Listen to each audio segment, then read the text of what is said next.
Okay, folks, I came across a tweet by Eric July, who's the writer of ISOM, a comic that I had recently reviewed. And if you want to see everything that I've done on ISOM number one, feel free to go check out my Rippaverse playlist. He put out a challenging tweet, which basically says there are exactly 0 comic book storylines the MCU, the Marvel Cinematic Universe, has referenced that they improved upon. For example, Endgame didn't improve upon the Infinity Gauntlet arc. And last he says, and that abomination of a Marvel, which was Annette Bening's character in Captain Marvel, didn't improve upon this masterpiece, and referenced the death of and he's showing a picture of the death of Captain Marvel. So I had to think about that for a while, because I was wondering, when you're translating comics to the movies, naturally there are going to be things that are different from one medium to the other.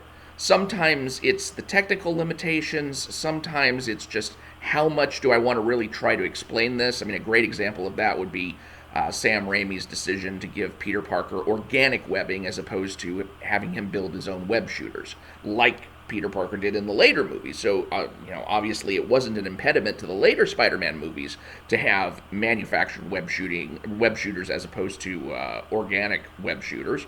But still, it was a convenience that Sam Raimi decided to go with, and none of us really cared at the time.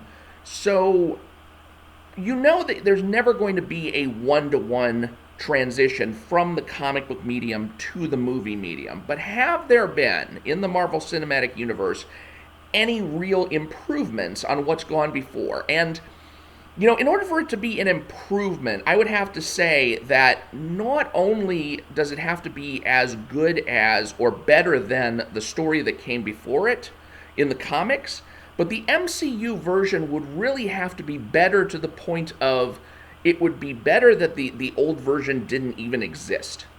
And I actually did come up with a couple of examples where I thought that the MCU did improve on the original comic book properties. The first example of this, and it's probably the example par excellence, is Guardians of the Galaxy. Now, James Gunn's Guardians of the Galaxy, Volume 1, the first movie, is one of the best MCU movies. And it surpasses every version of the Guardians of the Galaxy that has existed up to this point, including the comic book versions that inspired this particular version. Because there is just no way to replicate in the comic books the sheer chemistry and the humor and the family and the just all of the elements that made Guardians of the Galaxy such a good picture. There has never been that in the original comics. And I don't even know if it could be, because of just how the characters all work together with the dialogues and their facial expressions and their presentations. I think maybe if Christopher Priest were to write Guardians of the Galaxy, you might get something close to it in the comics, but yeah, it would still be a stretch. So Guardians of the Galaxy, I would say, is a clear improvement over the Marvel properties, and especially like the first 2 iterations of Guardians of the Galaxy, where it was kind of a, everybody versus the aliens kind of thing.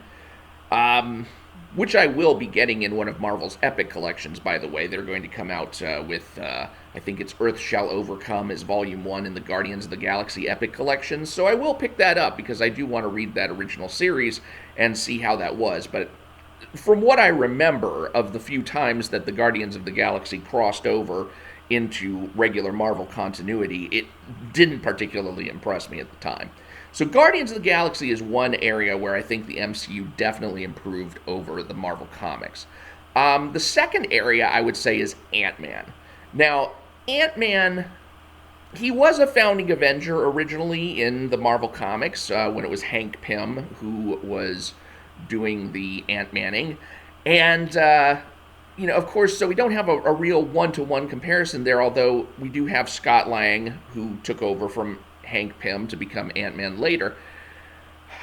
But really, when you look at what Ant-Man did for that character, that movie turned Ant-Man from really a throwaway character to being a real powerhouse in the Marvel Universe, to the point where he actually got recruited by Captain America and the Falcon to fight alongside them effectively in Civil War. His power range, the fact that he's smart, the fact that he's and of course Paul Rudd does an excellent humorous role in the place of Scott Lang, really took this Marvel character who never really came into his own in the comics and turned him into, somebody who's got 3 movies of his own now, and made Ant-Man something not just kind of a joke, not just kind of a, we had to come up with something, so we'll have something that deals with ants. So Ant-Man, I think, is probably the second property that the MCU improved on. And then, of course, when you jump away from the films and you look at the Disney Plus TV properties, WandaVision. Oh my God. If you remember the Vision and Scarlet Witch storyline from back in the Avengers comics back in the day, first of all, I have to say, I don't really think very highly of Roy Thomas's writing the Avengers when he took over from Stan Lee and started being the lead writer. The stories that he came up with were kind of convoluted messes and often resorted to that so often trope of, I can easily kill the Avengers now, but let me explain my master plan to them because I wouldn't want them to die right away without knowing just how much of a genius I am, and that kind of nonsense.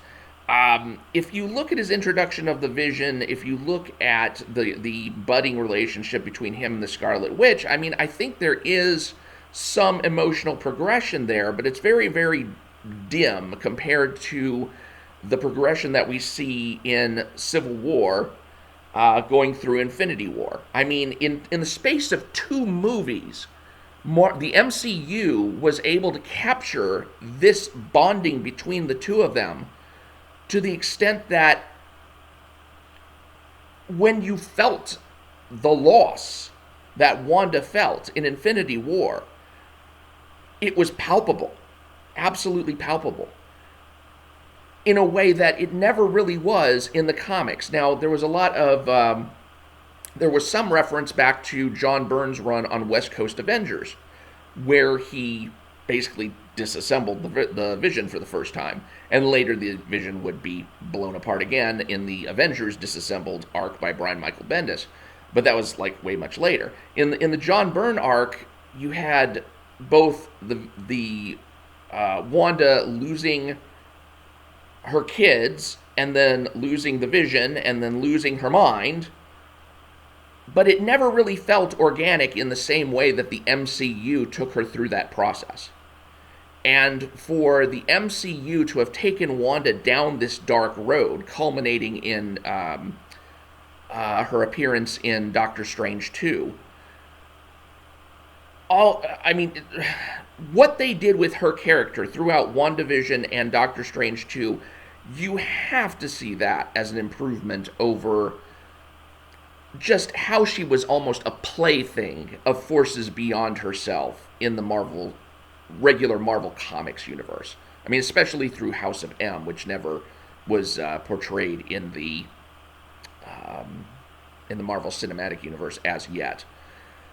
And if they ever do, I guess they're going to have to find some other way to do that. But still, it'll be a while before that ever comes to pass.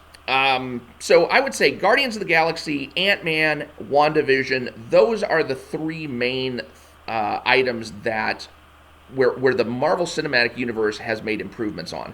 And mentioning this Death of Captain Marvel versus the Captain Marvel movie,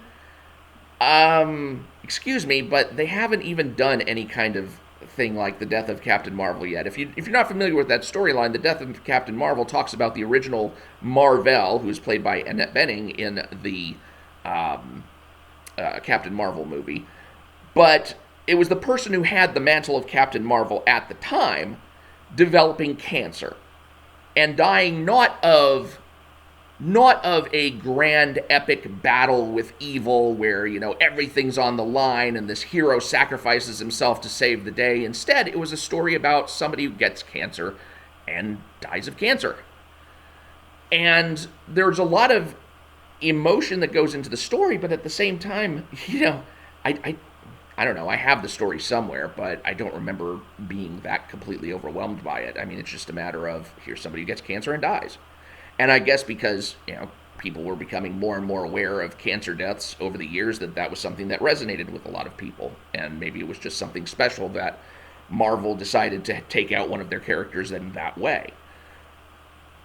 But that has nothing to do with the Brie Larson character. I mean, if they were at some point to have Brie Larson come down with cancer, not Brie Larson, but I mean her character, Captain Marvel, come down with cancer, and then, just freaking die, then I could see making any mention of this Death of Captain Marvel book, but they haven't even tried that, so it's just kind of an unhinged take to even bring the Death of Captain Marvel in on top of all the complaining about the MCU. It's like, well, no, of course they're not going to do that. They haven't done that. They haven't even tried to improve on that because there is no way to improve on that. They've already, killed off the Marvel character in the Marvel Cinematic Universe, and they're not just going to have, Brie Larson's Carol Danvers character just get cancer and die. I mean, that would almost be, of course, if you've watched Thor: Love and Thunder, you've already seen a cancer theme go forward from that, and they're not going to repeat themselves. So, don't know what to tell you. You're kind of comparing apples and oranges there. So, I would disagree, basically, with Eric July's assessment that the Marvel Cinematic Universe has never improved on anything. And I was going to mention one other thing. I was going to mention Moon Knight, because I thought Moon Knight was just spectacular. It's so, and it is spectacular. It's a great series. The 6-episode series featuring Oscar Isaac in the title character, and they made some significant changes to that character. In the comic book, he was more like Marvel's Batman. He was a millionaire because he had made a lot of good investments from the money he made being a mercenary back in the day. And so he developed a millionaire ID named Stephen Grant, and Stephen Grant was basically his millionaire secret identity.